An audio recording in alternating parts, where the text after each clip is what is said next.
ওয়েবগ্রাউন্ডে আপনাদেরকে স্বাগত। তো চলুন দেখা যাক আজকে আমাদের আলোচ্য বিষয়বস্তুগুলো কী কী। আজকে আমরা শিখতে চলেছি ডেভেলপার টুলস নিয়ে। আজকে আমরা আরও আলোচনা করব, যেহেতু আমি গত পর্বে বলেছিলাম যে ডেভেলপার টুলস নিয়ে আমি এই পর্বে আরও কিছু আলোচনা করব, এবং সাথে সাথে আমি এটাও দেখাবো যে ডেভেলপার টুলস আপনারা ফায়ারফক্সে দেখেছেন, সেই সেম ডেভেলপার টুলসটা কীভাবে আপনি গুগল ক্রোমে ব্যবহার করবেন সেটা যা সংক্ষিপ্ত বিবরণ আমি একটু আপনাদেরকে দিয়ে দেবো, যাতে আপনাদের গুগল ক্রোমে কাজ করতেও সুবিধা হয়। ঠিক আছে, তো সেই জন্য এরপরে আমরা দেখব লাইট শট টুল নিয়ে আলোচনা। তো একটি অসাধারণ টুল রয়েছে যেটি হচ্ছে লাইট শট, সেটি কিভাবে ব্যবহার করা হয় আর কেন ব্যবহার করা হয় সেটি নিয়ে আমরা বিস্তারিত আজকে আলোচনা করব।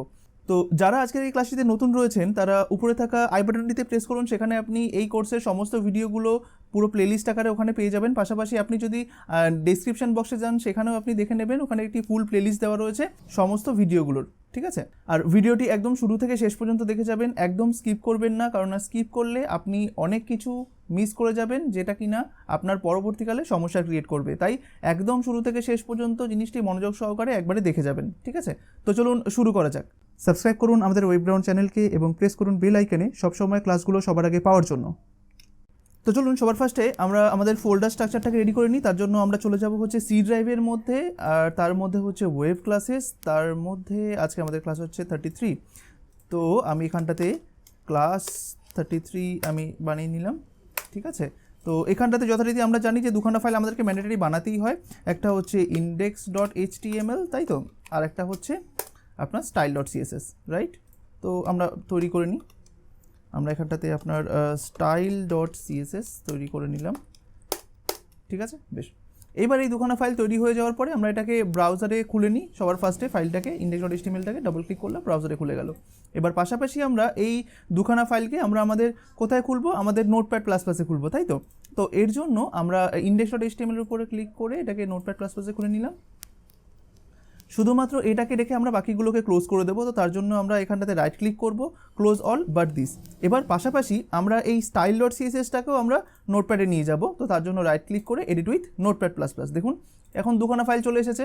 তো এই অবস্থায় আমরা HTML এর বেসিক স্ট্রাকচারটাকে আনার জন্য আমরা জানি কি করতে হয়, সেটা আমরা নিয়ে চলে আসলাম বেসিক স্ট্রাকচারটা। তো আসার পরে এটাকে আমরা জাস্ট সেভ করে দিই, আর এখানটাতে বলে দিই যে এটা হচ্ছে আমাদের ক্লাস 33। সো আমি এখানটাতে 33 দিয়ে দিলাম।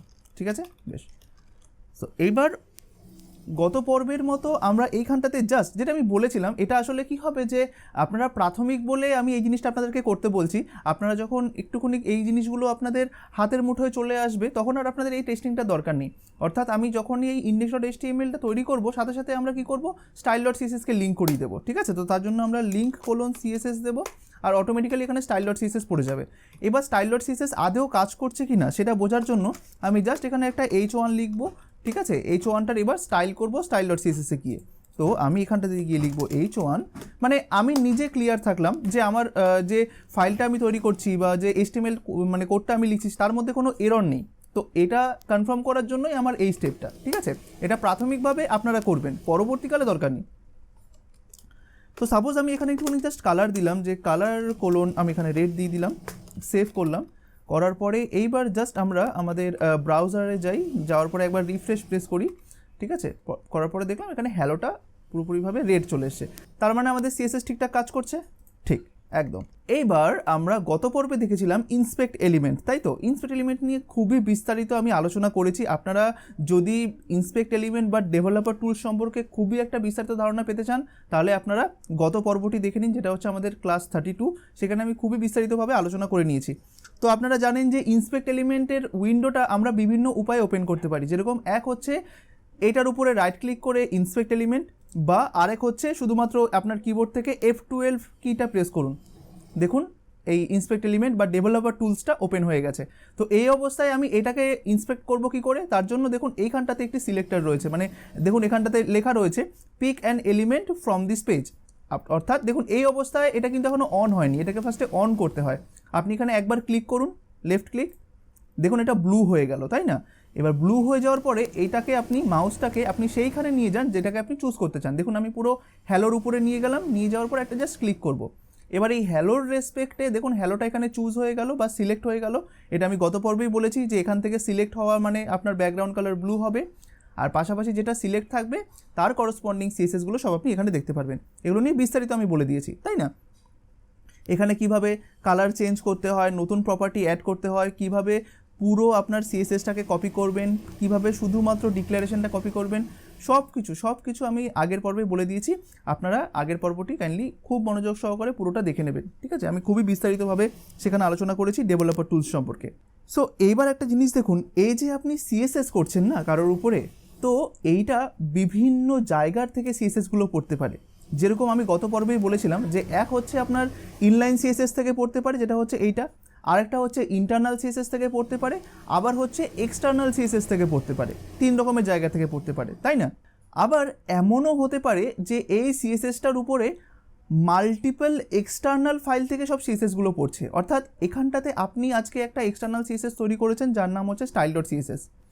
পরবর্তীকালে আপনার এমন প্রয়োজন হবে যেখানে আপনি অন্যের তৈরি করা সিএসএস ফাইলগুলোকে আপনি নিজের HTML ফাইলটার মধ্যে লিঙ্ক করিয়েছেন, ঠিক আছে, যাতে আপনার কাজ করতে সুবিধা হয় তার জন্য।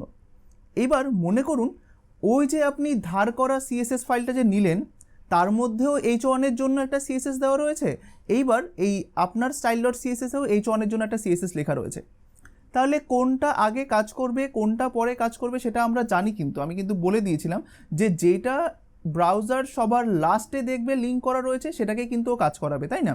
অর্থাৎ আমি যদি একটু এখানে যাই, এখন এখানে style.css রয়েছে, মনে করুন এর ঠিক উপরে এখানে a.css b.css রয়েছে, নিচে হচ্ছে style.css রয়েছে।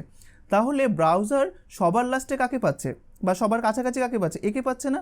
তো সবার লাস্টে ব্রাউজার যাকে পাবে তার সিএসএসগুলোই কিন্তু ও অ্যাপ্লাই করবে, তাই না? এবার যদি আপনার এই style.cssটা সবার উপরে থাকতো, নিচে a.css আর b.css থাকতো, তাহলে বলুন তো কারটা অ্যাপ্লাই করতো? ঠিক এই একবারে লাস্টেরটা, মানে b.css ধরে নিই। তো জিনিসটা ঠিক এরকম। তো এইটা তো আমি আপনাদেরকে বুঝিয়েছিলাম বলে আপনারা বুঝতে পারছেন, কিন্তু আপনি ইন্সপেক্ট এলিমেন্টের মাধ্যমে বুঝবেন কিভাবে যে ব্রাউজার কোনটাকে কাজ করাচ্ছে কোনটাকে কাজ করাচ্ছে না? সেটাও একটা ইন্টারেস্টিং জিনিস। তো চলুন আজকে আমরা দেখব যে কিভাবে আমি ইন্সপেক্ট এলিমেন্টের মাধ্যমে বা ডেভেলপার টুলসের মাধ্যমে বুঝবো যে কোন এক্সটার্নাল সিএসএস থেকে কোন কোন প্রপার্টিগুলো এটার উপরে অ্যাপ্লাই হচ্ছে আর কোনগুলো হচ্ছে না, ঠিক আছে? তাই এই জিনিসটাও খুবই ইন্টারেস্টিং, আপনাদের আশা করি খুবই ভালো লাগবে। তো চলুন দেখি সেটা। তো এইটা করার জন্য সবার ফার্স্টে আমি কি করলাম, আমার এখানে style.css তৈরি করা রয়েছে, তাই না? তো পরবর্তীকালে আমরা দেখব যে আমাদেরকে বিভিন্ন প্রয়োজনে বিভিন্ন সিএসএস ফাইল এক্সট্রা আমাদের এই প্রজেক্ট ফোল্ডারে অ্যাড করতে হচ্ছে। তো আমরা সবসময় সব কিছু অর্গানাইজ ওয়েতে করব, ঠিক আছে? যেরকম আমরা ইমেজেসগুলো রাখার জন্য আমরা কি এখানেই ইমেজেসগুলো রেখেছিলাম, না ইমেজেস বলে একটা এক্সট্রা ফোল্ডার তৈরি করে নিয়েছিলাম? বলুন তো, আমরা ইমেজেস বলে একটা আলাদা ফোল্ডার তৈরি করে নিয়েছিলাম, তাই না? তো ঠিক সেরকমভাবেই আমরা জানি যে আমার HTML আর CSS ফাইল এভাবে থাকে।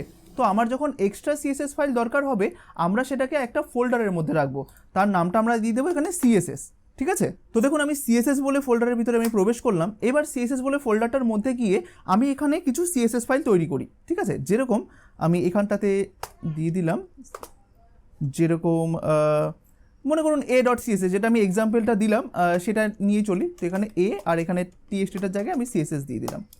তাহলে এটা একটা CSS এর ফাইল হয়ে গেল। আবার আরেকটা CSS এর ফাইল তৈরি করলাম b.css, ঠিক আছে?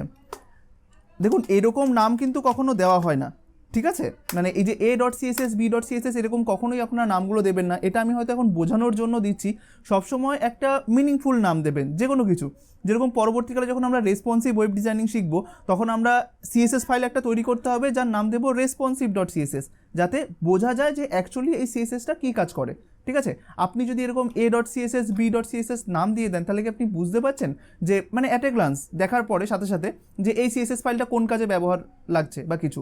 a.css কোনো মানেই বোঝাচ্ছে না যে এই CSSটা কোন কাজে ব্যবহৃত হবে বা কিছু, আর b.css-ও তাই। কিন্তু আপনি যদি এখানে একটা নাম লিখে দেন যে responsive.css, সেটা কিন্তু একটা মিনিংফুল, বোঝাই যাচ্ছে যে এটা এখানে নিশ্চয়ই রেসপন্সিভ করার জন্য CSS-গুলো লেখা রয়েছে, তাই না?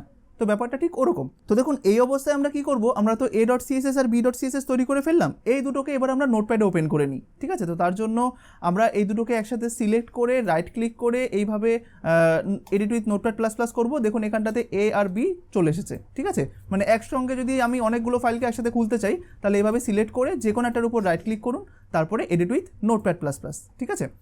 তো চলে আসলো। এইবার বলুন তো এখানে যদি আমি এখন CSS লিখি তাহলে কি ও এখন HTML ফাইলটার উপরে এফেক্ট ফেলবে? না, ফেলবে না। কারণ কি? কারণ আমি তো জাস্ট ফাইলগুলো তৈরি করলাম, আমি তো এখনও বলে দিইনি যে এই CSS ফাইলগুলো এই HTML ফাইলটার উপরে এফেক্ট ফেলুক। আর সেটা বলতে হবে কিভাবে? এই যে লিঙ্ক প্রপার্টির মাধ্যমে, তাই না? তো আমি আবার এখানটাতে এরকম করে দিই যে আমরা কন্ট্রোল ডিও করতে পারতাম, তো আমি এখানে লিঙ্ক কোলন সিএসএস দিয়ে দিলাম। দেখুন এখানে পুরো স্ট্রাকচারটা তৈরি হয়ে আসলো। এবার এই পাথটাই আমাকে চেঞ্জ করতে হবে। আমরা জানি এই সিএসএস এর ফাইলগুলো কোথায় রয়েছে। দেখুন আমি আর ওইভাবে ডিটেলসে এখন আর বোঝাবো না যে কীভাবে আমি a.css-কে খুঁজবো বা b.css-কে খুঁজবো, এগুলো আপনারা সবাই জানেন, কারণ ফাইল পাথ সম্পর্কে আমি খুব বিস্তারিত আলোচনা করে দিয়েছি। যখন আপনারা HTML শিখেছিলেন তখন আমি ফাইল পাথ নিয়ে আলোচনা করেছি, ইমেজের কীভাবে লিঙ্ক করাতে হয় বা একটা পেজের সঙ্গে অন্য একটা পেজের কীভাবে লিঙ্ক করাতে হয় সব কিছু খুব বিস্তারিত বলেছি। তাই আশা করি আপনাদের ফাইল পাথ নিয়ে কোনো সমস্যা হবে না। এবার যেহেতু আপনারা জানেন যে a.css আর b.css কোথায় রয়েছে, CSS বলে ফোল্ডারের ভেতরে, তাই না? তো আমি এখানটাতে দিয়ে দেবো css/a.css, তাই না? আর ঠিক সেরকমভাবে আমি কন্ট্রোল ডি প্রেস করলাম, এবার এখানটাতে দিয়ে দেবো b.css। বেশ, এই দুখানা লিঙ্ক হয়ে গেল। এবার চলুন, এই যে হ্যালোটা রয়েছে, হ্যালোটার জন্য আমি যে লেখার কালারটা সেটা কোথা থেকে দিয়েছি, সেটা হচ্ছে আমি এখান থেকে দিয়েছি, তাই না? style.css থেকে।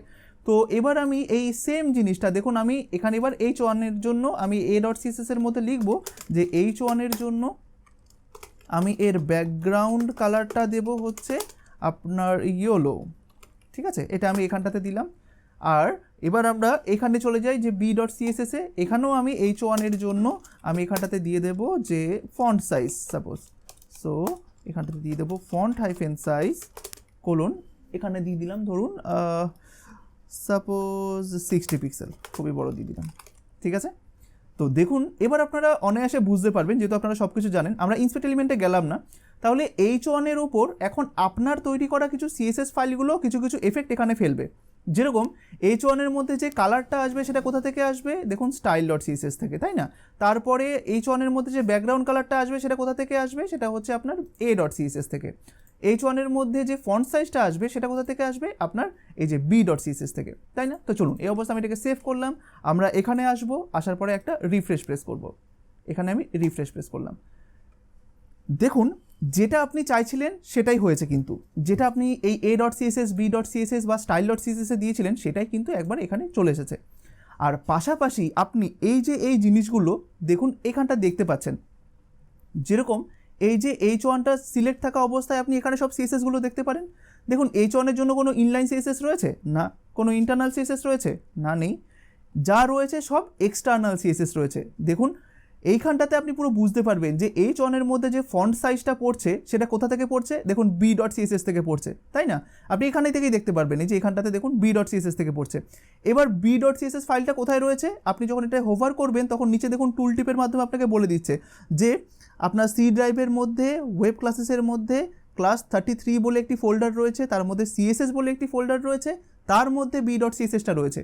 পুরো পাথটা আপনাকে দিয়ে দিয়েছে, আবার লাইন নাম্বারটাও বলে দিয়েছে, দেখুন কোলন দিয়ে 1, মানে 1 নাম্বার লাইন থেকে এটা পড়ছে। তাহলে এই যে ফন্ট সাইজটা এটা আপনার পড়ছে b.css থেকে। তারপরে এই যে h1 এর মধ্যে একটি ব্যাকগ্রাউন্ড কালার রয়েছে সেটা কোথা থেকে পড়ছে, সেটা হচ্ছে আপনার a.css থেকে। দেখুন, আর পাশাপাশি আপনি যখন হোভার করবেন তখন পুরো পাথটাও দেখতে পারবেন। দেখুন a.css থেকে h1 এর জন্য ব্যাকগ্রাউন্ড কালারটা পড়েছে। আর এবার লেখার কালারটা কোথা থেকে পড়েছে, সেটা হচ্ছে style.css থেকে। দেখেছেন? অর্থাৎ একটা এলিমেন্টের জন্য যে CSSগুলো এটা এখানে অ্যাপ্লাই হয় সেটা এমন নয় যে শুধুমাত্র style.css থেকেই পড়বে, না, আপনি যতগুলো CSS ইনক্লুড করেছেন সেই CSSগুলোর মধ্যে যদি h1 এর জন্য কোনো স্টাইল লেখা থাকে সেই সবগুলো কিন্তু এখানে অ্যাপ্লাই হবে। দেখুন এখানে কিন্তু সবগুলো অ্যাপ্লাই হচ্ছে। আর দেখুন আপনি এখানেই বুঝতে পেরে যাচ্ছেন যে কোনটা কোন ফাইল থেকে অ্যাপ্লাই হচ্ছে। আপনাকে কি একবারও নোটপ্যাডে আসতে হয়েছে? না, আপনি জানেনই না যে এখানে কি কি অ্যাপ্লাই হয়েছে বা কি কি ফাইল রয়েছে, কিচ্ছু জানেন না। আপনি এইখানে আসবেন, আপনি জাস্ট ডেভেলপার টুলটা ওপেন করবেন, h1কে চুজ করবেন, আপনি এখান থেকেই বুঝতে পারবেন যে h1 এর যে এরকম একটা স্টাইল হলো, তো এইটা কোথা থেকে হলো, এগুলো সব কোথা থেকে আসছে আপনি সব এখান থেকে দেখতে পারবেন। আপনাকে নোটপ্যাড প্লাস প্লাসে যাওয়ারই দরকার নেই, আপনার কাজ অনেক সহজ হয়ে যাবে। আপনি খুব তাড়াতাড়ি ডিবাগ করতে পারবেন, আচ্ছা আমাকে তাহলে এই ফাইলটাতে চেঞ্জ করতে হবে। কেউ যদি বলে আপনাকে ফন্ট সাইজ চেঞ্জ করতে হবে, আপনি b.css এ গিয়েও করতে পারেন, বা এই নতুন করে আবার আপনি এই ফন্ট সাইজকে আবার আপনার style.css এ লিখতে পারেন, সেটা কোনো ম্যাটার করে না। তো দেখুন এইখানটাতে আপনারা পুরোপুরিভাবে দেখতে পাচ্ছেন যে কোনটা কোথা থেকে আসছে। এইবার দেখা গেল এই যে style.css এটা আপনার তৈরি করা, আর এই যে b.css আর a.css এগুলো আপনি অন্য কারো থেকে ধার নিয়েছেন বা অন্য কারো CSS ফাইল আপনার সুবিধার জন্য এখানে আপনার প্রজেক্টে নিয়ে এসেছেন। এইবার আপনি এইখানটাতে দিয়ে রেখেছেন h1 এর মধ্যে কালার রেড। এইবার আপনি যে অন্যদের CSSগুলো ব্যবহার করেছেন সেইখানে একটা CSS এর মধ্যে এই h1 এর জন্য অন্য আর একটা কালার দেওয়া রয়েছে। যেরকম আমি যদি এ ডট সিএসএসে যাই, এইখানে আমি দিয়ে দেব কালার ব্লু। কারণ কি দেখুন, আজকে আপনি জানেন স্টাইল ডট সিএসএস এর মধ্যে কোডগুলো আপনার লেখা, বাট এই যে এ ডট সিএসএস আর বি ডট সিএসএস এর মধ্যে কী কোড লেখা রয়েছে সেটা কি আপনি জানেন না। তাই আপনি H1 এর জন্য যদি কালার রেড দিয়ে থাকেন, তার মানে কিন্তু এই নয় যে এই এ ডট সিএসএস বা বি ডট সিএসএসকে যে আপনি ব্যবহার করছেন ওর মধ্যে H1 এর জন্য কোনো কালার লেখা থাকবে না, থাকতেই পারে, ঠিক আছে। কারণ ওরা তো আর জানে না এ ডট সিএসএস আর বি ডট সিএসএস যে আপনিও H1 এর জন্য কালার দিয়েছেন, ওটা কিন্তু ওরা জানে না। তাই ওরা এটাই ভেবে নিয়েছে যে H1 এর জন্য কোনো কালার ঠালার কিছু দেওয়া নেই। তাই ওরা কিন্তু এই ফন্ট সাইজের সাথে সাথে আবার কালারও ব্যবহার করতে পারে H1 এর জন্য, আবার এই এ ডট সিএসএসও কিন্তু এই ব্যাকগ্রাউন্ড কালারের সঙ্গে কালার ব্যবহার করতে পারে। ওরা কিন্তু জানে না যে আপনি স্টাইল ডট সিএসএস এর মধ্যে অলরেডি কালার দিয়ে রেখেছেন, তাই ওরাও কিন্তু এই সেম জিনিসটা ব্যবহার করতেই পারে। যেরকম এটা এখানটাতে হলো, দেখুন আপনি অলরেডি স্টাইল ডট সিএসএস এর জন্য একটা কালার দিয়ে রেখেছেন, কিন্তু আপনি যে এ ডট সিএসএসটাকে ব্যবহার করছেন তার মধ্যেও দেখুন H1 এর জন্য কালার দেওয়া রয়েছে। তো চলুন দেখা যাক এবার কোনটা অ্যাপ্লাই হয়। আপনারা জানেন যদিও কোনটা অ্যাপ্লাই হবে। আমি এখানটাতে রিফ্রেশ প্রেস করলাম, দেখুন এখানে ব্লুটা অ্যাপ্লাই হলো। কেন ব্লুটা অ্যাপ্লাই হলো? কারণ সিএসএস এর নিয়ম অনুযায়ী, আমি এটা পরে আসছি, কারণ সিএসএস এর নিয়ম অনুযায়ী যেইটা একবারে ও লাস্টে পাবে ও সেটার কাজ করবে। যখন ব্রাউজার এই জিনিসটাকে পড়তে পড়তে আসলো তখন স্টাইল ডট সিএসএস এর মধ্যে দেখলো যে H1 এর জন্য কালার রেড করা আছে। এবার এরপরে ব্রাউজার কাকে পড়বে? এ ডট সিএসএস পড়বে। যখন ও এ ডট সিএসএসে আসলো তখন H1 এর জন্য ব্যাকগ্রাউন্ড কালার ইয়েলো করে দিল, আর এখানে দেখলো এখানেও কালারে ব্লু লেখা রয়েছে। এবার সর্বশেষ ও তাহলে কোনটাকে পেলো? এ ডট সিএসএস। তাই ও আগেরটা ভুলে যাবে, ও এ ডট সিএসএস এর মধ্যে যে কালার কোলন ব্লু রয়েছে ও সেটাকে অ্যাপ্লাই করবে H1 এর উপরে, তাই তো। এবার তারপরে বি ডট সিএসএসে যাবে। বি ডট সিএসএসে কোনো কালার রয়েছে না? নেই, শুধু ফন্ট সাইজ রয়েছে। তাহলে বি ডট সিএসএস থেকে ফন্ট সাইজ অ্যাপ্লাই হবে H1 এর উপরে। এ ডট সিএসএস থেকে ব্যাকগ্রাউন্ড কালার আর কালার অ্যাপ্লাই হবে H1 এর উপরে। স্টাইল ডট সিএসএসকে যখন অ্যাপ্লাই করতে যাবে তখন দেখবে যে কালার রেড না, এটা তো সবার আগে ডিফাইন করা হয়েছে না, কারণ না স্টাইল ডট সিএসএস আগে, তারপরে এইটা, তারপরে এইটা। তাই সবসময় ও লাস্টেরগুলোকে সব থেকে বেশি প্রায়োরিটি দেয়, ঠিক আছে। তাই সেই হিসাব করে দেখতে গেলে এখানে কালার ব্লুটাই পড়ার কথা। কিন্তু এইটা তো আমরা দেখলাম এইখান থেকে, তাই না? এটা আমরা দেখলাম এখান থেকে, কারণ এই কনসেপ্টটা আমরা জানি। এবার এটাকে আমরা ইন্সপেক্ট এলিমেন্ট থেকে বুঝবো কীভাবে, চলুন দেখা যাক। দেখুন এই জিনিসটা যখন আমি ইন্সপেক্ট এলিমেন্টে যাব, দেখুন এখানে খুব সুন্দরভাবে দেওয়া রয়েছে। H1 এর জন্য দেখুন এই যে কালারটা পড়ছে সেটা আপনি দেখুন এইখানে খুঁজলে বুঝতে পারবেন। এই যে কালার ব্লু, দেখুন কালার ব্লুটা কোথা থেকে পড়ছে? এ ডট সিএসএস থেকে। আর এই যে এই জায়গাটা একটু লক্ষ্য করুন ভালোভাবে, এই জায়গাটা একটুখানি ভালোভাবে লক্ষ্য করুন, ঠিক আছে। দেখুন এইখানটাতে এই স্টাইল ডট সিএসএস এর মধ্যেও কিন্তু H1 এর জন্য একটি কালার রেড দেওয়া ছিল। এটা দেখুন পুরোপুরিভাবে ক্রস হয়ে গেছে, গ্রে হয়ে গেছে, আর মাঝখানে একটা দাগ, অর্থাৎ ডিলিট করলে যেরকম আমরা কোনো কিছু কেটে দিই না, সেরকম হয়ে গেছে। অর্থাৎ ওর প্রায়োরিটি অনুযায়ী ও আপনার এ ডট সিএসএস এর ব্লুটাকেই এখানে অ্যাপ্লাই করেছে। আর যেহেতু স্টাইল ডট সিএসএস এর প্রায়োরিটিটা কম, তার জন্য ও এটাকে ব্যবহার করেনি। এটা আমরা এখান থেকেই বুঝতে পারছি, ঠিক আছে। তাই এটার মধ্যে কি কি সিএসএস অ্যাপ্লাই হচ্ছে, কোনগুলো অ্যাপ্লাই হচ্ছে, কোনগুলো অ্যাপ্লাই হচ্ছে না, সেগুলো সব আমরা এখান থেকে দেখতে পারবো।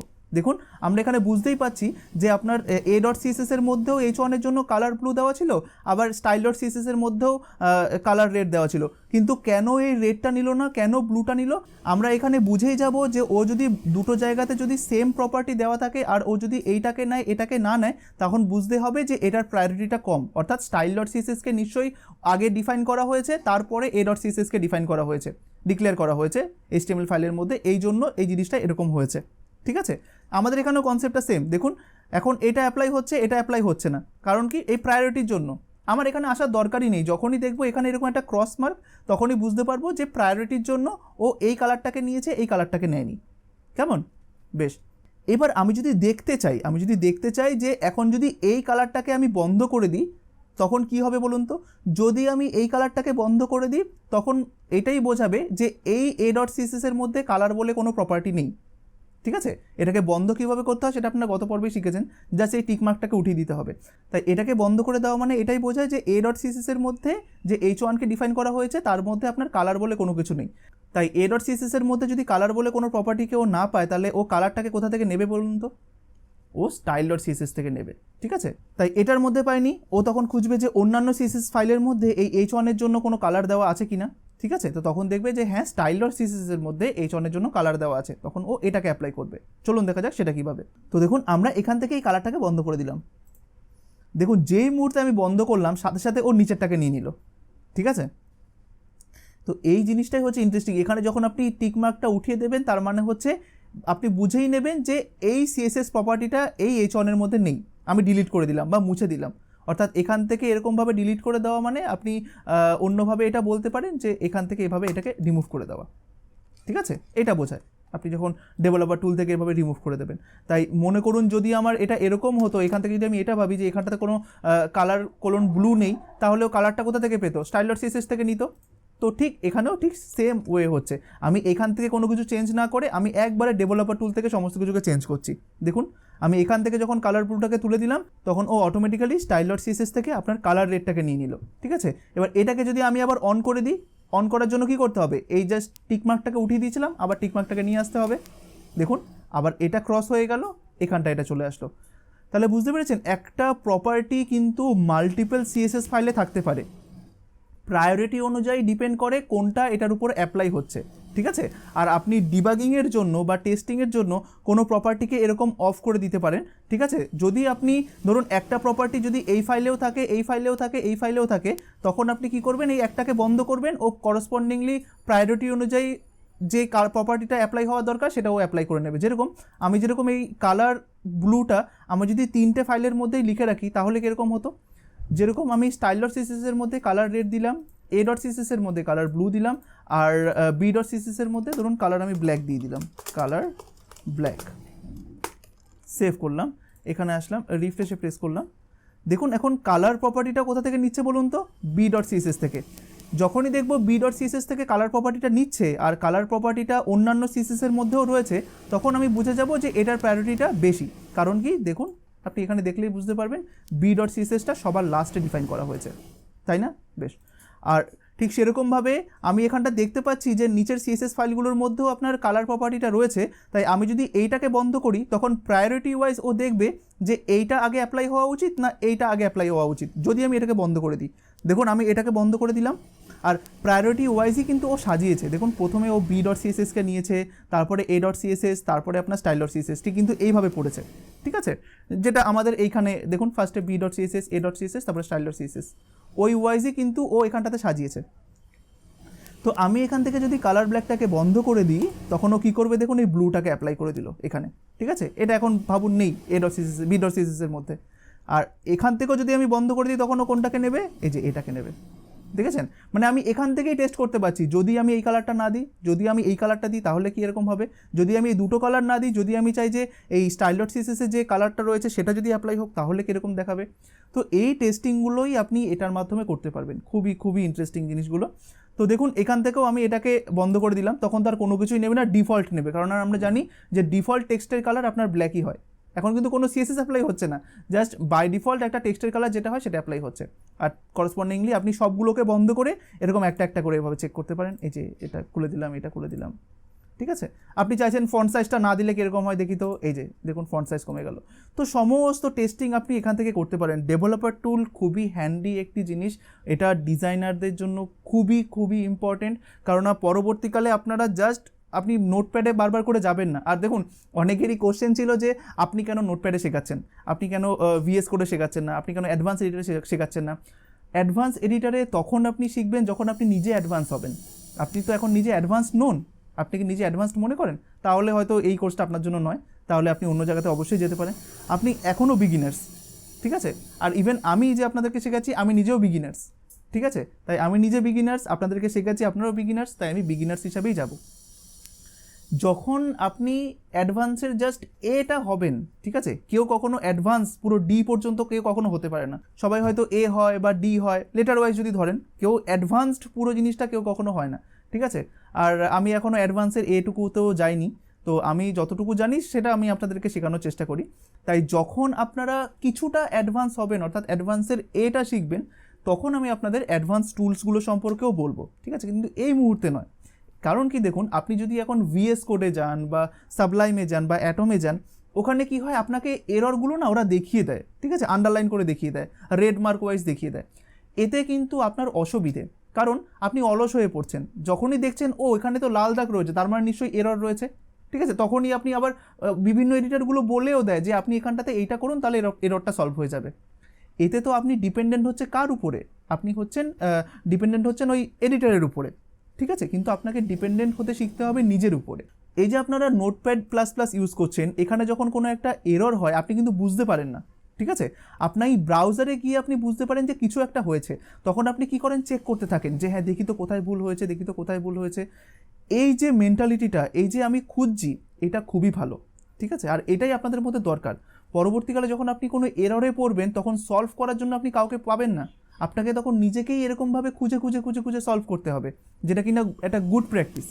তাই অলওয়েজ আমি মানে এটা রেকমেন্ড করবো যে পরবর্তীকালে আপনারা যেখান থেকে শিখুন না কেন, আপনি যদি ধরুন আপনি অন্য কোনো একটা টিউটোরিয়াল থেকে শিখছেন, ওখানটাতে আপনার ভিএস কোডে দেখাচ্ছে, আমি রেকমেন্ড করবো যে আপনারা নোটপ্যাডে শিখুন, আপনারা আপনাদের ভুলগুলো ভালো করে বুঝতে পারবেন, ঠিক আছে। পরবর্তীকালে যখন আপনার মনে হবে যে হ্যাঁ আমি কিছুটা অন্তত পারি, তখন আপনি অ্যাডভান্সে যান, কোনো সমস্যা নেই, ঠিক আছে। তাই আমি অলওয়েজ রেকমেন্ড করবো যে আপনারা নোটপ্যাড প্লাস প্লাসে শিখুন, এটা খুবই একটা হ্যান্ডি টুল, পরবর্তীকালে আপনারা সুইচ করতেই পারেন, কোনো সমস্যা নেই।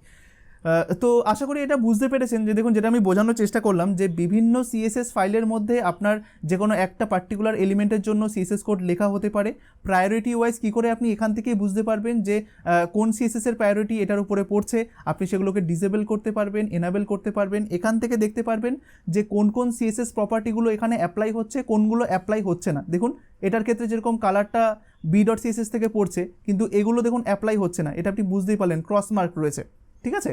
আবার আপনি যদি চান এটাকে ডিসেবল করে দেবেন, এটাকে আপনি চালু করবেন, কারণ আপনি বুঝতেই পাচ্ছেন এখানে ও প্রায়োরিটি ওয়াইজই সাজিয়ে দিয়েছে যে যদি আমি এইটাকে বন্ধ করি, এখন কালারটা কোথা থেকে পাবে, এই ব্লুটা থেকে পাবে, এই দেখুন এটা বন্ধ করলাম, ব্লুটা থেকে পেলাম।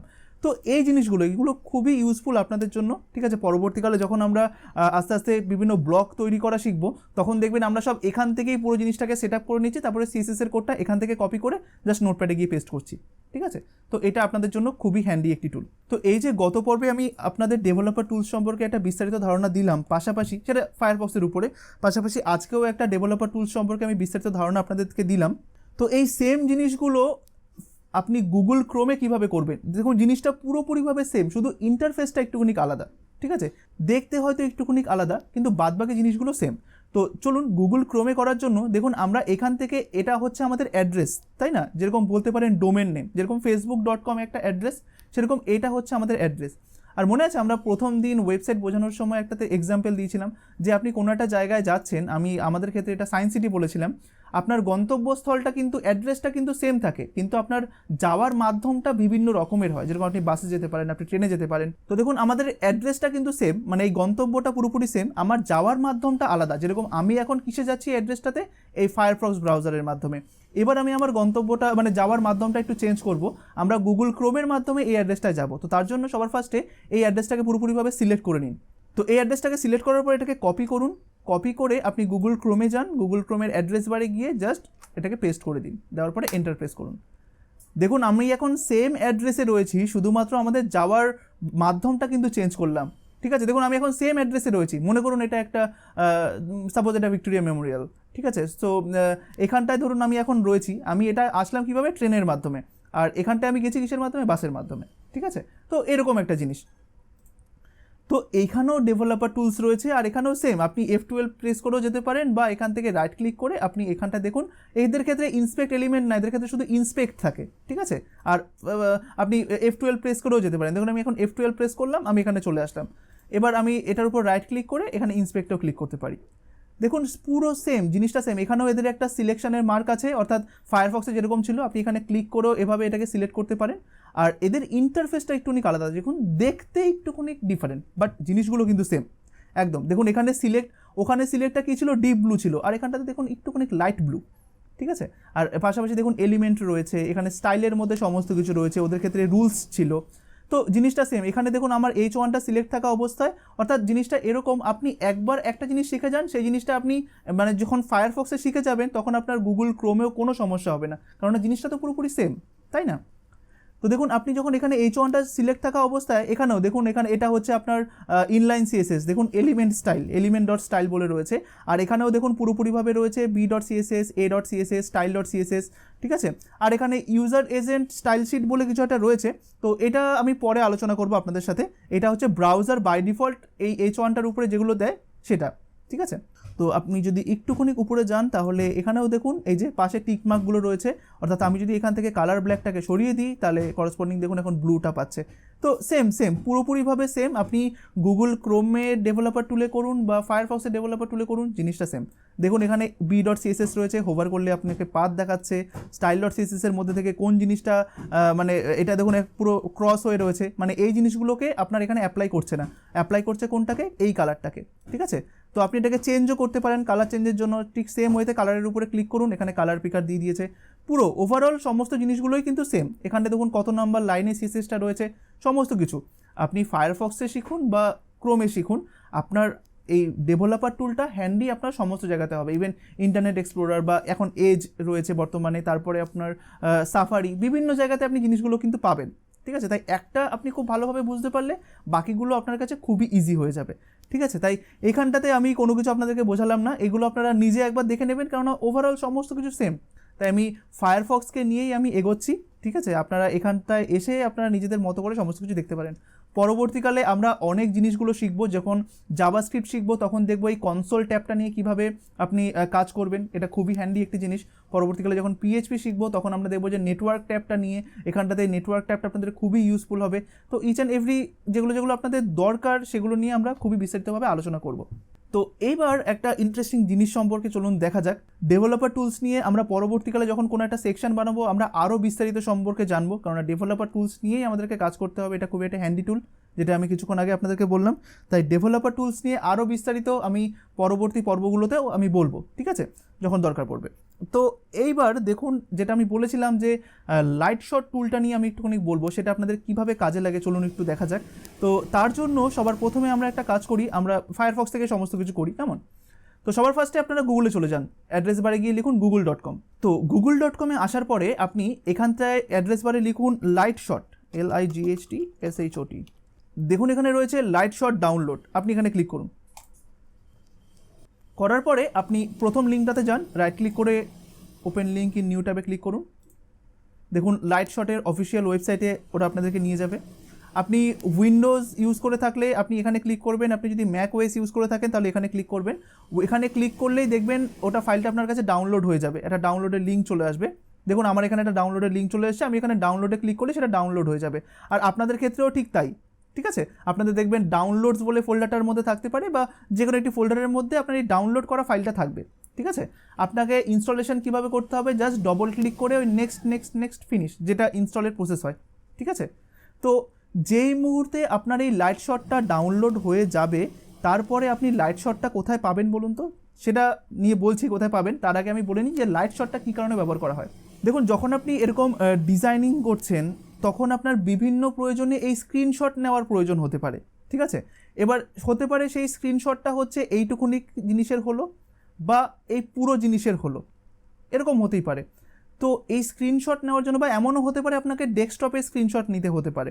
তো বিভিন্ন ক্ষেত্রে এই স্ক্রিনশট নেওয়ার জন্য এই লাইট শটটা ব্যবহার করা হয়। আপনি উইন্ডোজের ডিফল্ট স্নিপিং টুলও ইউজ করতে পারেন, তবে ওটা ইউজ না করে লাইট শট ইউজ করাটাও বেটার। তো দেখুন লাইট শটের মাধ্যমে কি হয়, আপনি ধরুন কোনো একটা জায়গাতে কোনো প্রবলেমে পড়লেন, ঠিক আছে, ইন্সপেক্ট এলিমেন্টেও প্রবলেমে পড়তে পারেন বা আপনার এই আউটপুটেও প্রবলেমে পড়তে পারেন, আপনি বুঝতে পারছেন না এটা কিভাবে হবে। এবার এটা তো আপনাকে গ্রুপে পোস্ট করতে হবে আর বোঝাতে হবে গ্রুপের মেম্বারদের, যে বা আপনি যার কাছ থেকে হেল্প চাইছেন তাদেরকে, যে আমি এই জিনিসটা জাস্ট এরকম করতে চাইছি, জাস্ট বুঝতে পারছি না। তো তখন ওকে কিভাবে বোঝাবেন বা তখন ওনাকে কিভাবে বোঝাবেন, তখন আপনি বোঝাবেন এই লাইট শটের মাধ্যমে, ঠিক আছে। তো আশা করছি যে আপনি লাইট শটটাকে ডাউনলোড করে নিয়েছেন এখান থেকে, প্লাস ইনস্টলও করে নিয়েছেন। আপনারা পারবেন, যদি আপনি লাইট শট ইনস্টল করতে না পারেন তাহলে গ্রুপে পোস্ট করবেন, আপনাকে হেল্প করে দেওয়া হবে, ঠিক আছে। তো দেখুন লাইট শট ইনস্টল করার পরে লাইট শটটাকে আপনি মানে খুলতে পারবেন বা ওপেন করতে পারবেন দুটো উপায়। একটা হচ্ছে আপনার কিবোর্ড থেকে, দেখবেন কিবোর্ডের মধ্যে প্রিন্ট স্ক্রিন বলে একটি কি রয়েছে, ঠিক আছে, বা প্রিন্ট এসসিআরও থাকতে পারে অনেকের কিবোর্ডে। তো আপনি ওই প্রিন্ট এসসিআর বা প্রিন্ট স্ক্রিন কিটাকে প্রেস করুন। দেখুন আপনার এখানে একটা শ্যাডো পড়ে গেছে, ঠিক আছে। আর মাউসটার নিচে দেখুন এখন একটা টুলটিপ দেখা যাচ্ছে সিলেক্ট এরিয়া বলে, তাই না। এইবার আপনি যেইটুকু অংশকে আপনি স্ক্রিনশট নিতে চান সেইটুকু অংশ সিলেক্ট করুন। যেরকম আমি চাইছি এইটুকু জায়গা আমি সিলেক্ট করে স্ক্রিনশট নিতে চাইছি। আপনি জাস্ট কী করবেন, এইখানটাতে মাউসটা নিয়ে এসে, মানে যেটুকু অংশ সিলেক্ট করতে চাইছেন তার আগে মাউসটা নিয়ে এসে মাউসের লেফট বাটনটাকে প্রেস করে ধরে আপনি ড্র্যাগ করুন বা টেনে নিয়ে আসুন। দেখুন শ্যাডো শুধুমাত্র বাইরের অংশটুকু রয়েছে, আর যেটুকু অংশ আপনার স্ক্রিনশট হবে সেটুকু অংশ পুরো সাদা হয়ে গেছে, তাই না। এবার এই অবস্থায় জাস্ট মাউসটা ছেড়ে দিন, যখন আপনার মনে হবে যে হ্যাঁ আমার এইটুকুনি স্ক্রিনশট নেওয়ার ছিল, ব্যাস এটুকুনি সিলেক্ট করে নিয়েছি, ছেড়ে দিন। দেখুন এখানে আপনি অসংখ্য টুলস দেখতে পাচ্ছেন, ঠিক আছে। এগুলোর এক একটা টুলসের এক এক রকমের কাজ হয়। যেরকম আপনি এখান থেকে প্রথমে এটাকে দেখাই, এটা হচ্ছে পেন টুল। আপনি এখানে ক্লিক করুন একবার, দেখুন ক্লিক করার পরে আপনি এখানে কোনো কিছু লিখতে পারবেন, এরকমভাবে একটা ছবি এরকমভাবে ইয়ে করতে পারবেন কোনো কিছু। তারপর এটা দেখুন লাইন, আপনার যদি মনে হয় এভাবে একটা লাইন ড্র করবেন, এরকমভাবে লাইন ড্র করবেন, এভাবে আপনি লাইন ড্র করতে পারেন, যে এইটা এভাবে। তারপর আপনার যদি মনে হয় অ্যারো, অনেকে বলে না যে এইটুকু জায়গা আমার প্রবলেম, তো অনেকে অ্যারো দেখানোর জন্য এখানে অ্যারোতে ক্লিক করুন, করার পরে এই যে দেখুন এখানে মার্ক করে দিলেন, এটা মার্ক করে দিলেন এইভাবে। এবার এটাকে আমরা আবার রিমুভ করে দিই। রিমুভ করার জন্য দেখুন এখানে একটা ক্রস আইকন রয়েছে, ঠিক আছে, এই ক্রস আইকনটাতে ক্লিক করে দিন, চলে গেল। আবার আনার জন্য এবার আমরা গতবার আনলাম কিভাবে, প্রিন্ট স্ক্রিনের মাধ্যমে, তাই তো। আরেকটা উপায় আনা যায়, যখনই আপনি লাইট শটটা ইনস্টল করে নেবেন তখন দেখবেন লাইট শটটা আপনার একবারে নিচে যে ট্রে আইকন ট্রেটা রয়েছে না, দেখুন এখানে একটা অ্যারো মার্ক থাকবে, ঠিক আছে, আপনার একবারে এখানটাতে। তো আপনি এখানটাতে ক্লিক করুন, ঠিক আছে, আপনার উইন্ডোজ 10 ইউজ করুন বা 7, এখানে দেখবেন একটা অ্যারো মার্ক রয়েছে। এখানে যখন আপনি ক্লিক করবেন আপনি দেখুন এইখানে একটা আইকন দেখতে পারবেন, এই যে এইটা, এই যে এই জিনিসটা, ঠিক আছে, এইটা হচ্ছে লাইট শটের আইকন। তো আপনি এইখানে ক্লিক করবেন আইকন ট্রেটাতে, তারপরে লাইট শটের উপরে ক্লিক করুন, দেখুন ক্লিক করলাম সাথে সাথে দেখুন সেম জিনিসটা হয়ে গেল। তো এই অবস্থাতে আপনি আবার এখান থেকে একটু সিলেক্ট করলেন, করার পরে এই যে অ্যারোটাকে এখানটাতে ক্লিক করলেন, আমি এখানে দেখিয়ে দিচ্ছি যে এই জিনিসটা আমার ভুল হচ্ছে, এই জিনিসটা আমার ভুল হচ্ছে, আপনি এখানে মার্ক করে দিলেন, ঠিক আছে। আপনি এখানে বক্সও আঁকতে পারেন, যেরকম আপনি এখান থেকে দেখুন একটা এই বক্স রয়েছে, এই আপনি এইভাবেও মার্ক করতে পারেন যে এইটুকু, ঠিক আছে, খুবই ইন্টারেস্টিং। দেখুন তারপরে এখানে পেন মানে মার্কার রয়েছে, আপনি এরকমভাবে আপনার বিভিন্ন রকম এইভাবে মার্ক করতে পারেন, এবার এটা অতটা বেশি দরকার নেই। এবার মেন হচ্ছে আপনার এই টিটা, ঠিক আছে, টিটা খুব ইম্পর্টেন্ট। আমি এই টিতে গেলাম, টিতে যখন ক্লিক করার পরে আপনি এখানে লিখতে পারবেন, ঠিক আছে। তো আপনি এখানটাতে ধরুন লিখলেন যে ধরুন আমার এটা প্রবলেম হচ্ছে, ঠিক আছে। তো আপনি এভাবে আপনি পুরোপুরিভাবে লিখতে পারবেন, মানে দেখিয়ে দেওয়ার জন্য যে আপনার প্রবলেমটা কি রিলেটেড বা কিছু, ঠিক আছে। সো এইভাবে আপনি বাইরে ক্লিক করুন, দেখুন এটা এভাবে চলে এসেছে। তো আপনি এখান থেকে কালারটাও চেঞ্জ করে নিতে পারেন, ঠিক আছে, যে ধরুন এখানে ক্লিক করলাম, আমি চাইছি যে অন্য একটা কালার দেবো, নর্মালি সবাই রেড দেয়, আপনি চাইলে অন্য কালার দিও, এই মার্কগুলো তখন অন্য কালারের হবে, কেমন। এবার আপনি এখান থেকে আনডুও করতে পারবেন, দেখুন যেগুলো আপনি করে এসেছেন আপনি যদি এখানে প্রেস করেন দেখুন ওগুলো সব আস্তে আস্তে রিমুভ হচ্ছে, আপনার আবার ক্লিয়ার হয়ে গেল জিনিসগুলো, ঠিক আছে। খুবই ইম্পর্টেন্ট আর ইন্টারেস্টিং একটি টুলস হচ্ছে এই লাইট শট। অনেকেই দেখবেন গ্রুপের মধ্যে স্ক্রিনশট পোস্ট করে, ঠিক আছে, তো তারা স্ক্রিনশটটা কোথা থেকে নেয়, এখান থেকে। তো আপনারাও বিভিন্ন প্রবলেমে স্ক্রিনশটটা এভাবে নেবেন। এবার এই তো স্ক্রিনশটটাকে তো নিলাম, তো এই স্ক্রিনশটটা নেওয়ার পরে মনে করুন আপনি এভাবে একটি এখানে একটা রেক্ট্যাঙ্গেল ইয়ে করলেন, এটা করলাম, তো করার পরে আপনি এখানটাতে কিছু একটা এইভাবে মার্ক করে আপনি ধরুন কোনো একটা টেক্সট লিখছেন এখানে, তো মনে করুন এইখানটাতে টেক্সটটা লিখছেন যে এটা প্রবলেম, ঠিক আছে। তো আপনার লেখা হয়ে গেল, আপনার সমস্ত কিছু রেডি, আপনি বলেও দিয়েছেন। তো এইবার এই জিনিসটাকে আপনাকে সেভ করতে হবে, আপনাকে গ্রুপে পোস্ট করবেন একটা ছবি, এবার এটাকে অ্যাজ এ পিকচার হিসেবে আপনাকে সেভ করতে হবে। তার জন্য একবার নিচের দিকে দেখুন এই ক্রস আইকনটার পাশে দেখুন সেভের আইকন রয়েছে, তাই না, আপনি এখানে সেভে ক্লিক করুন। তো যেই মুহূর্তে আপনি সেভে ক্লিক করবেন আপনার কাছে দেখুন ডেস্টিনেশন চাইছে যে কোথায় আপনি সেভ করতে চান। তো নর্মালি আমি এটাকে আপনার ডেস্কটপে সেভ করে দিচ্ছি, আপনারা অন্য কোনো ফোল্ডারে আপনারা সেভ করতে পারেন। তো এখান থেকে আমি জাস্ট এখানে স্ক্রিনশট 4 বা 5 আমি দিয়ে দিলাম, ঠিক আছে, যে কোনো আপনি নাম দিতে পারেন। আমার কিন্তু সেভ হয়ে গেল। তো সেভ হওয়া জিনিসটা কোথায় দেখতে পারবো, আমি ডেস্কটপে চলে যাই, যাওয়ার পরে দেখুন এই যে এইটা, দেখুন আমার এটা সেভ হয়ে গেল স্ক্রিনশটটা, তাই না, এই যে এইটা প্রবলেম। তো আপনি কি করবেন, আপনার এই যে ছবিটা রয়েছে তখন, অর্থাৎ যে স্ক্রিনশটটা আপনি নিলেন এখান থেকে, এই যে এই স্ক্রিনশটটাই তখন আপনি আবার গ্রুপে পোস্ট করবেন, ঠিক আছে। তো আশা করি বুঝতে পেরেছেন যে কিভাবে আপনারা লাইট শট ব্যবহার করবেন। পরবর্তীকালে আমিও অনেক লাইট শট ব্যবহার করব, অর্থাৎ আমি যখন এরকম প্রিন্ট স্ক্রিন করে যখন আমি এভাবে দেখাবো তখন আপনারা বুঝেই যাবেন যে আমি লাইট শট নিয়ে দেখাচ্ছি, ঠিক আছে, যখন আপনারা এরকম একটা টুল আপনাদের কাছে চলে আসবে। তো লাইট শটটা, আর যখন আপনারা এখান থেকে চলে আসবে ক্লোজ বাটনটাকে প্রেস করে আপনি ইয়ে করতে পারেন, আপনি ক্লোজ করতে পারেন, কোনো সমস্যা নেই। তো খুবই হ্যান্ডি একটি টুল হচ্ছে লাইট শট, এটাও আপনাকে খুব সুবিধা দেয়, কারণ সুবিধাটা দেয় কোন হিসাবে আমি আপনাদেরকে একটুখানি দেখাই।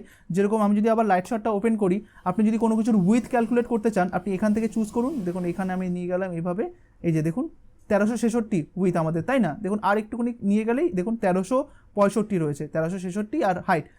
মানে কোনো একটা কিছুর উইথ আর হাইট আপনি পুরো এই লাইট শটের মাধ্যমে ক্যালকুলেট করতে পারবেন। এই যে ধরুন পরবর্তীকালে যখন আমরা ব্লগ বানাবো, আমি জাস্ট আপনাদেরকে যে HTML এর এক্সামটা দিয়েছিলাম না, সেখানটাতে বলেছিলাম যে এখানে একটা ব্লক থাকবে, আবার এইখানে একটা ব্লক থাকবে, তো এক একটা ব্লকের উইথ কতটা সেটা আপনারা মেজার করতে পারবেন এই যে এইভাবে মানে কোনো একটা এলিমেন্ট কতটা উইথ নিয়ে রয়েছে। দেখুন আমি এখানটাতে নিয়ে গেলাম, বুঝতেই পারছি এর উইথ হচ্ছে এত আর হাইট হচ্ছে এত। আপনাকে যদি কেউ বলে এই যে আপনি H1 এর ব্যাকগ্রাউন্ড কালারটা দিয়েছেন, H1 এর হাইটটা কত, আপনি কি করবেন, প্রিন্ট স্ক্রিন, আপনার কাছে লাইট শট চলে আসলো, তারপরে জাস্ট এখান থেকে এইটুকুনি। এবার হাইট কোনটা, হাইট তো হচ্ছে এই বরাবর, তাই না, হাইট তো এই বরাবর। আপনারা কজন হ্যাঁ বলেছেন আমি একটু শুনি। না, হাইট এই বরাবর নয়, হাইটটা হচ্ছে এইটা আর এটা হচ্ছে উইথ, ঠিক আছে। তো যদি আমি এখন H1 এর বর্তমান হাইটটাকে বোঝাই তাহলে সেটা হচ্ছে 66 পিক্সেল, কিন্তু এটা হ্যাঁ, এটা হচ্ছে আপনার আমি যতটুকু সিলেক্ট করেছি সেই ততটুকু সিলেক্টের উইথ হচ্ছে আপনার 284 পিক্সেল, আর যতটুকু সিলেক্ট করেছি তার হাইটটাকে যদি ক্যালকুলেট করা হয় তার হাইটটা হচ্ছে 66 পিক্সেল, ঠিক আছে। তো এইভাবে আপনি লাইট শটের মাধ্যমে কোনো কিছুর উইথটাও আপনি দেখতে পারেন। পরবর্তীকালে আমরা দেখব যখন আমরা কোনো কিছুর উইথ মেজার করব বা হাইট মেজার করব, লাইট শটকে ইউজ করে আমরা সেই জিনিসগুলোকে মেজার করব, তাই না, দেখবেন সেটা খুবই ইন্টারেস্টিং হবে। যেরকম আমরা এইটুকু চুজ করেছি, বলুন তো এটার উইথ কত, ঠিক 914, আর এটার হাইট কত 77, একদম ঠিক। তো এইভাবেই আমরা বিভিন্ন টুলসগুলো ব্যবহার করা শিখব, সেগুলোকে কিভাবে আপনার ইউজফুল করতে হয় বা সেগুলোকে ব্যবহার করে কিভাবে আমাদের কোডিং স্টাইলটাকে ইমপ্রুভ করতে হয়, তো সমস্ত কিছু আমরা শিখব, ঠিক আছে। তো সেটা খুবই ইন্টারেস্টিং হবে। তো আপাতত আমাদের আজকের এই ক্লাসটি এইটুকুনি থাকলো। আজকে আমার মেন টার্গেট ছিল আপনাদেরকে জাস্ট ডেভেলপার টুলসটাকে আর একটু ভালোভাবে বোঝানো, আর সাথে সাথে এই লাইট শটের সাথে আপনাদেরকে একটু পরিচিত করানো। তো যেটা আপনারা আশা করি খুব ভালোভাবে জিনিসগুলো বুঝতে পেরেছেন। আমি একটাই কথা বলবো যে প্র্যাকটিস, এই যে দুখানা ক্লাস আমি পরপর করালাম অর্থাৎ 32 এবং 33, এই দুখানার মধ্যে আপনাদেরকে আমি কোনো অ্যাসাইনমেন্ট দিইনি, তাই ওই অ্যাসাইনমেন্টের টাইমটুকু আপনারা কাইন্ডলি প্র্যাকটিস করে নেবেন, ঠিক আছে। এই খুব ভালোভাবে আপনারা নিজস্ব একটা ফোল্ডার তৈরি করুন, সেখানে অনেকগুলো CSS ফাইল তৈরি করুন, তারপরে এই যে আমি যেটা করলাম CSS ফাইলগুলো তৈরি করে একটাকে বন্ধ করলাম, দেখলাম আরেকটা খুলে যাচ্ছে, এই জিনিসগুলো প্র্যাকটিস করুন। লাইট শটটাকে ইনস্টল করবেন, লাইট শটটা কীভাবে কী কাজ করে সেটাকে আপনি দেখবেন, দেখার পরে আপনারা একটা কাজ করতে পারেন, লাইট শটটা ইনস্টল করার পরে আপনারা প্রত্যেকে আপনাদের যে টেস্টিংটা করেছেন, যে প্র্যাকটিসটা করেছেন, সেখান থেকে লাইট শট দিয়ে স্ক্রিনশটটাকে নিয়ে আপনারা করবেন, পোস্ট করবেন, ঠিক আছে, এই ডেভেলপার টুলটা ওপেন হওয়া সমেত, এরকম করে। যেরকম দেখুন মনে করুন আমি এই জিনিসটা করেছেন, আপনারা এই প্র্যাকটিসটা করছেন, তো আপনারা প্র্যাকটিস করতে গিয়ে H1 এর মধ্যে বিভিন্ন CSS ফাইল থেকে আপনার H1 এর মধ্যে একটা CSS অ্যাপ্লাই হচ্ছে, ঠিক আছে। তো আপনারা কি করবেন, লাইট শটটা দিয়ে এই পুরোটুকু যেটা আপনারা করেছেন, অর্থাৎ এই ডেভেলপার টুলটা ওপেন হওয়া অবস্থায় এই পুরোটুকুর একটা স্ক্রিনশট তুলবেন, এটাকে সেভ করবেন, সেভ করে তারপরে গ্রুপে পাবলিশ করবেন, ঠিক আছে, যাতে আমি বুঝতে পারি যে হ্যাঁ আপনারা প্র্যাকটিস করেছেন। আমি কিন্তু এই জায়গাটাও দেখব যে আপনার H1 এর মধ্যে কোন কোন CSS ফাইল থেকে প্রপার্টিগুলো পড়ছে, ঠিক আছে, আর কোনগুলো মানে পড়ছে বা কোনগুলো পড়ছে না, সেগুলোও কিন্তু আমি দেখব। তাই আপনাদের অ্যাসাইনমেন্ট হচ্ছে এইটা, ঠিক আছে, আপনারা প্র্যাকটিস করবেন, আর প্র্যাকটিস করা জিনিসটাকে আপনারা স্ক্রিনশট তুলে আপনারা গ্রুপে পোস্ট করবেন, ঠিক আছে। তো আশা করি আজকের ক্লাসটি আপনাদের খুবই ভালো লেগেছে, আর আমরা পরবর্তী ক্লাসগুলো আমাদের আরও বেশি ইন্টারেস্টিং আর ইম্পর্টেন্ট হতে চলেছে। আর যদি আপনাদের ভিডিওটি নিয়ে কোনো রকম কোনো কোশ্চেন থাকে তাহলে অবশ্যই আপনারা ভিডিওর কমেন্ট বক্সে গিয়ে কমেন্ট করবেন, সেখানে আমি অ্যান্সার দিয়ে দেবো। পাশাপাশি আমাদের গ্রুপ রয়েছে, আর যদি ভিডিওটি আপনাদের 1%ও ভালো লেগে থাকে তাহলে আমি আপনাদের কাছে রিকোয়েস্ট করবো যে ভিডিওটিকে শেয়ার করে দেবেন, যাতে আপনাদের সাথে সাথে অন্যরাও শিখতে পারেন, ঠিক আছে। তো আশা করি আজকে আপনাদের ক্লাসটি খুবই ভালো লেগেছে। ভালো থাকবেন, ধন্যবাদ। সাবস্ক্রাইব করুন আমাদের ইউটিউব চ্যানেলকে এবং প্রেস করুন বেল আইকনে সবার প্রথম আমাদের লেটেস্ট এবং আপডেটেড ক্লাসগুলোকে পাওয়ার জন্য, আর লাইক করুন যদি আপনাদের ভিডিওটি ভালো লেগে থাকে, আর সাথে সাথে শেয়ার করুন।